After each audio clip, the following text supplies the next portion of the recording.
le temps de lire? Non. Heureusement, mais... Alors, je me présente, moi c'est Sarosiné, je présente Alexandre Piccoli. On est tous les deux les fondateurs, danseurs, chorégraphes de la compagnie Vie, qui existe depuis 2002. Avant de vous parler du projet pour lequel on vient, et de vous montrer des images de ce projet, donc des images assez crues de laboratoire, sans scénos, sans lumière, sans gestes répétés. Juste en envie. Voilà, on va vous montrer des images, en fait, des extraits de nos précédentes créations, pour vous donner un peu une idée de l'esthétique dans laquelle on est.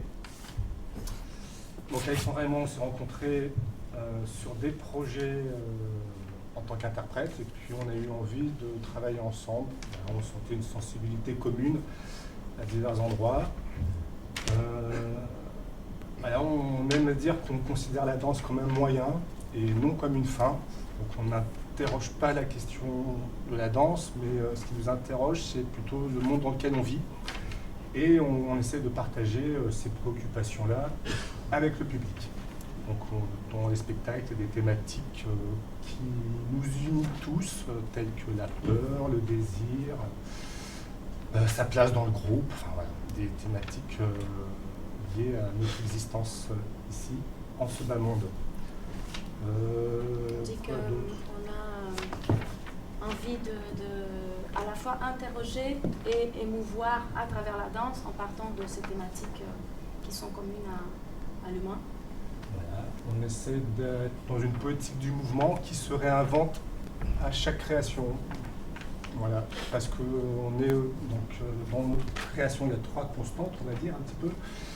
Donc la première, c'est notre envie aussi de travailler avec des gens, des collaborations avec des artistes qui ne sont pas de la danse. C'est une façon aussi pour nous de réinterroger un peu notre façon de danser, notre pratique de la danse. L'improvisation comme source de création. Donc on se met en studio et on bouine des choses et les choses émergent d'elles-mêmes. Donc ça veut dire que des fois on ne sait pas où on va. Voilà. Et on vous le dit clairement. Et puis vous verrez la présence d'objets, c'est une des constantes. On aime beaucoup travailler avec les objets qu'on manipule ou manipulés par. Des fois ça flirte avec des petits moments avec des marionnettes. La particularité de chaque objet et la relation qu'on vient établir avec, qui n'est pas forcément toujours la même, c'est aussi une façon de venir chambouler et réinterroger notre rapport au mouvement. Et puis voilà, la question du public. Donc on fait des spectacles pour un public. Et la danse contemporaine, vous savez, la question du public est épineuse. Donc on invente des choses avec des partenaires. On invite parfois le public à venir voir la pièce en cours. On a fait des pièces pour l'extérieur. On a joué en rue pendant quelques années. Puis après on est revenu en salle. On a fait des petites formes pour l'extérieur aussi. On présentait des formes dans des espaces publics divers en fait. Voilà. Et puis porter des projets aussi de transmission et d'éducation artistique comme on aime bien faire. C'est aussi pour nous un endroit de pratique, d'interrogation. Voilà, en parallèle de nos réflexions selon chaque création. Et on aime bien faire ça. Donc on a fini et je vais vous montrer on n'a pas fini, mais... les images. Donc c'est dans l'ordre chronologique. Voilà. Ah, il y a un petit arrobase là. Qu'est-ce que c'est ça?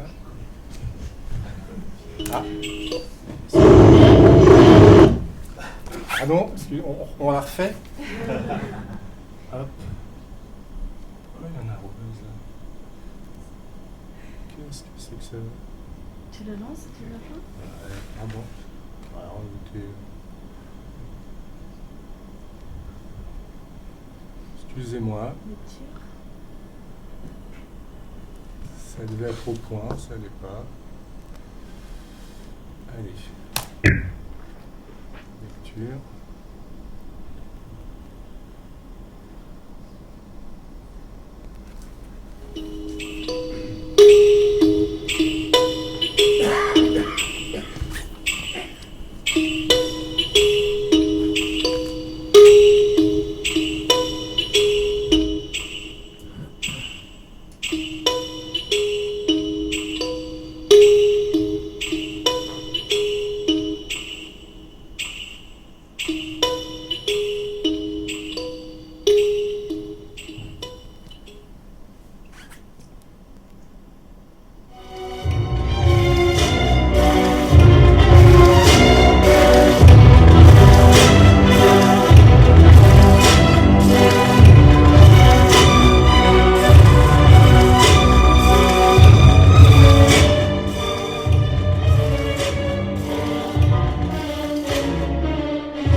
des extraits des 2 dernières créations.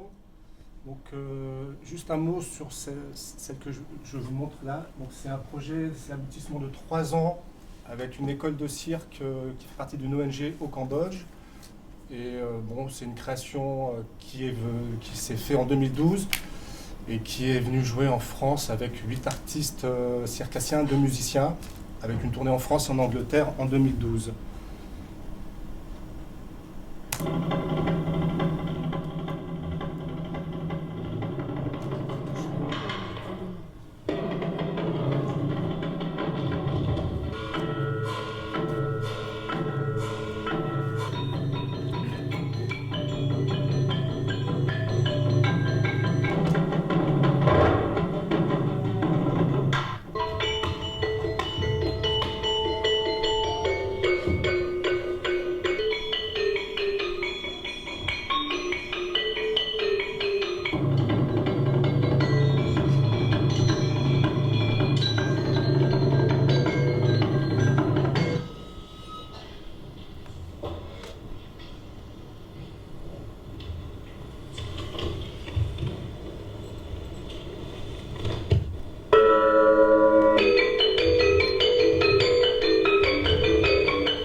Connecté à Internet. Et juste, donc la thématique de ce spectacle, j'ai oublié de le préciser, c'était donc la période décrétée par les Khmers rouges au Cambodge. La prochaine création, Alexandra. Je vais en parler après. Ok.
Ce qu'on pourrait peut-être rajouter là-dessus, c'est qu'à partir de cette sensibilité commune, l'envie de collaborer avec Saro, on a porté des projets communs, mais très vite, on a des propositions individuelles et personnelles à chacun qui se font accompagner mutuellement par l'un et par l'autre. Donc, voilà. Donc, je suis née au Brésil, mais j'ai vécu au Brésil jusqu'à mes 25 ans. Comme vous devez le savoir, l'importance du rythme et de la musique dans ce pays est très forte et a une grande influence dans la culture. Je vis en France depuis 18 ans maintenant et il me vient maintenant, dans mon parcours en tant que danseuse et chorégraphe, la nécessité de réinterroger ma relation à la musique. Donc, tout naturellement, je retourne puiser dans cette culture à l'origine de ma relation à la musique pour enrichir mes réflexions et ma recherche dans le sens de développer la musicalité de mon langage chorégraphique.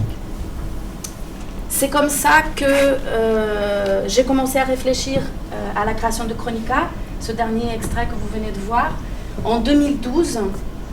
Donc Chronica est la toute dernière création de la compagnie qui est sortie en octobre dernier. C'est une pièce pour 3 danseurs et un musicien percussionniste, comme vous avez vu. C'est une interrogation sur le temps, mais plus particulièrement sur le rapport qu'on entretient avec le rythme de la société dans laquelle on vit, dans la société contemporaine. Donc, traiter la relation au rythme pour parler du temps me semblait essentiel. Et du coup, je voudrais aussi que ça se fasse par le corps, en mettant en contact la danse avec les pratiques qui relient le mouvement et le rythme. Donc on a organisé en 2012 une résidence à São Paulo pour faire rencontrer l'équipe artistique avec un groupe qui s'appelle Barbatux pour une immersion dans un travail rythmique autour de ce qu'ils développent. Ce groupe développe un travail de musique organique et corporelle. Et c'était aussi un temps d'immersion dans le pays pour l'équipe. Donc, à partir de ces rencontres faites en 2012, pendant les recherches autour de Chronica, ces relations ont continué de se développer à partir d'une envie mutuelle de leur part et de notre part, de continuer de rechercher les liens possibles entre ces deux pratiques-là. La musique corporelle et la danse. Donc, quand on dit musique organique corporelle, c'est à la base des musiciens percussionnistes costauds qui ont... Pas que. Ils ne sont pas tous percussionnistes, mais ils viennent développer une musique à partir du corps, ils utilisent aussi la voix. Et ils ont retranscrit plein de musiques populaires brésiliennes en faisant des sons avec des bruits, avec le corps. C'était juste pour préciser. Donc où j'en étais, donc ces relations-là, donc on continue de se développer et avec Saro, on retourne un an après, donc novembre dernier, pour mener un laboratoire de recherche justement à cet endroit-là, dans le frottement de ces deux pratiques. 10 artistes entre musiciens corporels et danseurs contemporains ont répondu à l'appel. Ils se sont intéressés à cette démarche et à notre proposition et ont participé à ce laboratoire-là. Donc, c'est là que je montre la vidéo? Non, pas encore. C'était pas prévu que ce soit aussi sympa. J'étais très tendue. Bon. Donc voilà, donc on a passé donc une semaine à expérimenter à cet endroit-là. Il a fallu pour chacun de nous, les artistes,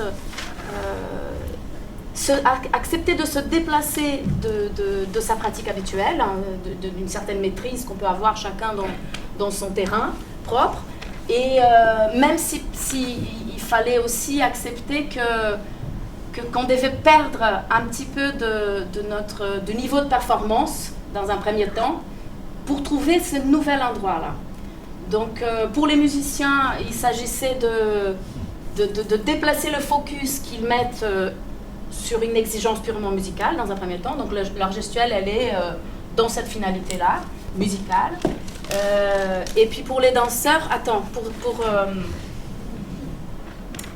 donc déplacer ce focus-là et aussi ouvrir cette gestuelle qu'ils ont déjà, qui est une gestuelle propre de la percussion corporelle ou de la musique corporelle, avec le but de produire de son, pour ouvrir à un geste qui serait plus poétique, comme celui du mouvement dansé.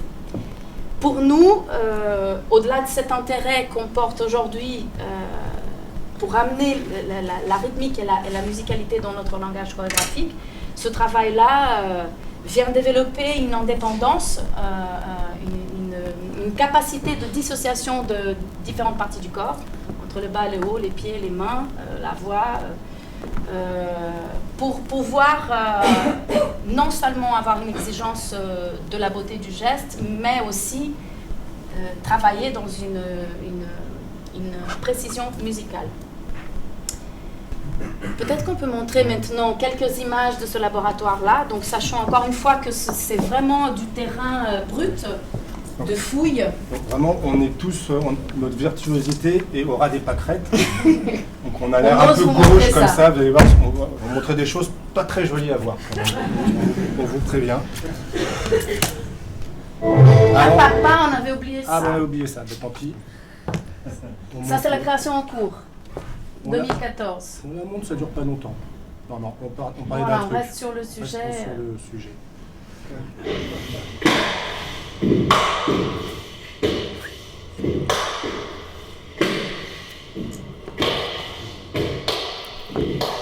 Ça sous-entend.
quelque chose que je pense qu'on a oublié de dire, c'est que ce qu'on cherche là, c'est trouver vraiment un endroit d'intersection entre ces deux pratiques, vraiment de déplacer chacun pour trouver un lieu commun intermédiaire. Et donc tout cet exercice-là fait appel à un nouvel engagement du corps pour chacun de nous, quel que soit le domaine d'où on vient. Je ne sais pas si vous avez réussi à percevoir quels sont les danseurs ou les musiciens, mais voilà, ça fait appel pour nous à une nouvelle forme d'expression, entre guillemets, mais c'est ça qu'on est en train de chercher, qu'on n'a pas envie de laisser chacun dans ce côté habituel. On a baissé le niveau, donc forcément, pour pouvoir se rencontrer. Et donc c'est très gauche, très simple. Et une fois qu'on trouve les endroits où ça se match, on va dire, c'est comment recomplexifier et retrouver chacun ce qu'il sait faire aussi bien, correctement. Dans cet échange-là et dans cette collaboration, ce qui se passe, c'est que les danseurs, ils savent très bien jouer de l'espace, de la relation à l'autre, ils savent faire des très beaux gestes et tout. On sait aussi produire du son avec notre corps, mais les musiciens viennent rendre ça musique, en fait. Et moi, c'est musical, ils font que ce soit une musique.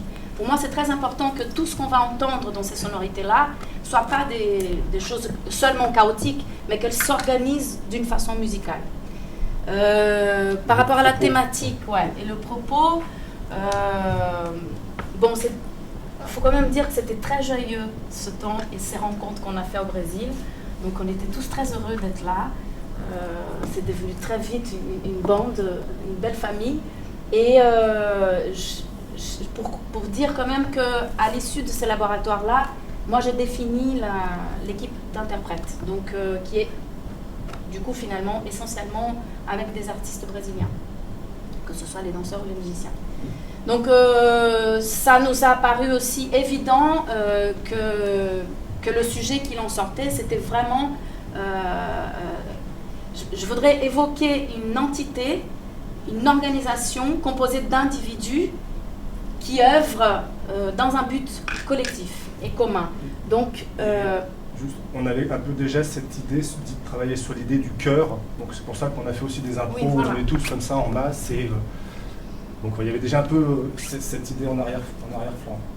Donc ça sera pour nous le fil conducteur du travail, c'est donc cette réflexion, cette considération du groupe, du tas, de la bande, de la masse, donc tous ces déplacements-là en groupe, en traitant l'individu comme faisant partie d'un ensemble. Donc dans l'idée de groupe vient très vite toutes les notions de contamination, de pouvoir, de confrontation, d'influence. Et on se pose toutes ces questions-là par rapport à comment est-ce qu'un groupe s'organise dans un même but. Est-ce qu'on peut trouver quelque chose de coopératif? Est-ce qu'il faut obligatoirement suivre un meneur? Est-ce qu'il y a un dictateur? Est-ce que, voilà, avec toutes ces confrontations, donc avec les tensions et les accords, moi j'aime dire que c'est comme dans toutes les notes composantes d'une même harmonie, qu'elles soient dissonantes, chaotiques ou sublimes, un peu à l'image de ce qu'on peut produire en tant qu'humain individu au sein d'une collectivité.